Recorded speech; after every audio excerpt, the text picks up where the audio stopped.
प्रणाम मिथिला, हम छी दीपा और अहाँ सब गोटे के स्वागत कर रहल छी अपन बौआ अंश के उपनयन सीरीज के वीडियो में। तो एहिठाम अहाँ सब देखने छलिए हम सब माटि मंगल कऽ आयल छलिए लास्ट ब्लॉग में, माटि मंगल वाला ब्लॉग में। तकर बाद सीधा विदा भऽ गेल छलिए हम सब गाम पर, यानी कि हमर सासुर दामोदरपुर, जाहिठाम हमरा सबके आइ के दिन में सलामी रखबाक छलिए, पूजा करऽ के छलिए। तो ओतऽ जाए देरी इम्हर खाना पीना बनिते घरवैया सबके, ताहि लेल माँ चूल्हा पूजन कऽ देलखिन और एतऽ के जे हलवाई छलखिन हेँ ओ खाना बनेनाइ शुरू कऽ देलखिन। तऽ इम्हर अपन खाना पीना बनैत रहितै, ताबे तक धर्मराज घर में पूजा के तैयारी होइ छलैए। एहिठाम हमहूँ सब बैस कऽ रिलैक्स करै छलहुँ, जतेक गोटा गेल छलहुँ, कियाकि माटि मंगल केलाके बाद एतऽ चूल्हा तूल्हा बनलै आ सीधा हमसब विदा भऽ गेल छलिए जे छै से गामके लेल। तऽ एतऽ बैस कऽ सोचलहुँ पहिले कनि रिलैक्स करी, जाबे तक हलवाई अपन ओरियान सब करै छलखिन हेँ ताबे तक। और एहिठाम ताहि दुआरे हमसब बैसल छलिए। और एहिठाम जे छै से जहने आवाज़ देतथिन जे पूजा घर में जाके छै, तऽ हमसब विदा भऽ गेल छलिए। एहिठाम चाची छथिन से, और जे हमर मुन्नी काम वाली छथिन ओ तरकारी में मदद करै छथिन।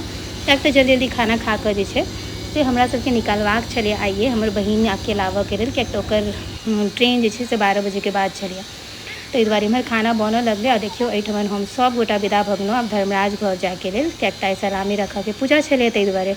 तऽ एहिठाम हम सब गोटा आब ओतऽ पहुँच रहल छी। हमर सबके कुलदेवता धर्मराज छथि।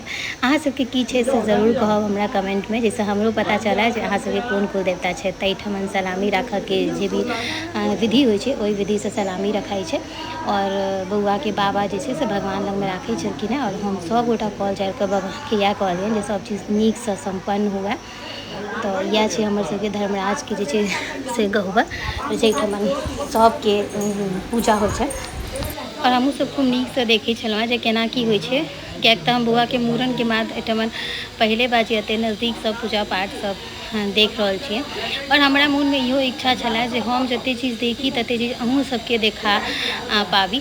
संगमे बहुत गोटे हमरा कमेंट कऽ कहि रहल छथिन जे अहाँ एतेक नीकसँ अपन सबटा काज केलाके बाद ब्लॉग भी शूट कऽ रहल छी और देखा रहल छी, ई देख कऽ हुनका सबके बहुत नीक लागि रहल छनि। थैंक यू सो मच, अहाँ सब गोटेके हृदयसँ आभार, और अपन आशीर्वाद एनाही बनेने रहबै, इनफैक्ट और कनि बढ़ा दियौ। जे अहाँ सब देखलिए हम एतेक मेहनत कऽ रहल छी और अहाँ सब ओकरा एप्रिशिएट कऽ रहल छी, तऽ एहिके लेल हम अहाँ सबके बहुत रास जे छै से शुक्रिया अदा कऽ रहल छी, धन्यवाद व्यक्त कऽ रहल छी।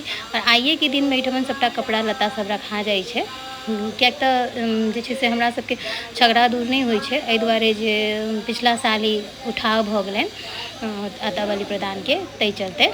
तऽ एहिठाम जे छै से कपड़ा लत्ता जे होइ छै उपनयन दिनके कुमरमके सबटा एहिठाम रखा गेल यऽ। तऽ सब गोटा गाममे जे छै से 5-6 टा बरुआ छलखिन हेँ, तऽ सबटाके मतलब धर्मराज जिनकर छथिन हुनकर सबके एतऽ रखा गेल छलनि हेँ। ई जे बौआ देखा रहल है ओकरो मूड़न छलैए।